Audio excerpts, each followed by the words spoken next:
आप देख रहे हैं एनएमटी न्यूज और आपको रखे सबसे आगे।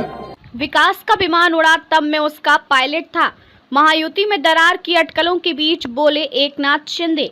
महाराष्ट्र के उप मुख्यमंत्री और शिवसेना अध्यक्ष एकनाथ शिंदे का एक बयान सुर्खियां बटोर रहा है। बुधवार 16 अप्रैल को अमरावती में आयोजित एक कार्यक्रम में उन्होंने चुटीले अंदाज में यह दावा किया कि पिछली महायुति सरकार में जब विकास का विमान उड़ान पर था तब वे खुद उसके पायलट थे और देवेंद्र फडणवीस और अजीत पवार से पायलट।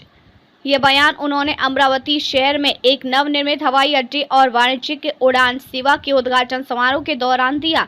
इस अवसर पर मुख्यमंत्री फडणवीस और उप मुख्यमंत्री पवार भी मंच पर मौजूद थे। शिंदे ने कहा कि अमरावती एयरपोर्ट की नींव 2014 से 2019 के बीच रखी गई थी, जब देवेंद्र फडणवीस मुख्यमंत्री थे। लेकिन 2019 में जब उद्धव ठाकरे के नेतृत्व में महाविकास अघाड़ी सरकार सत्ता में आई तो यह परियोजना ठप हो गई। उन्होंने दावा किया कि 2022 में जब जनता की सरकार यानी महायुति दोबारा सत्ता में आई तो रुके हुए कार्यों को फिर गति मिली और हवाई अड्डे का निर्माण तेजी से पूरा किया गया। शिंदे ने एमवीए सरकार पर परोक्ष हमला करते हुए कहा कि उनके शासन में कई विकास योजनाएं और कल्याणकारी परियोजनाएं या तो रोक दी गयी या धीमी हो गई थी। उन्होंने जोर देते हुए कहा कि जब विकास की गति फिर से शुरू हुई तब मैं विमान का पायलट था और फडणवीस और पवार से पायलट।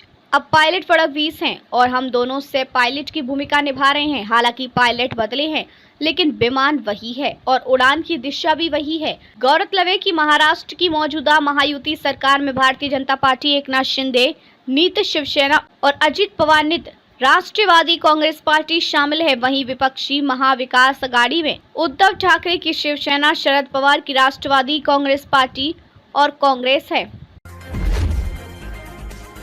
आप देख रहे हैं एनएमटी न्यूज और आपको रखे सबसे आगे।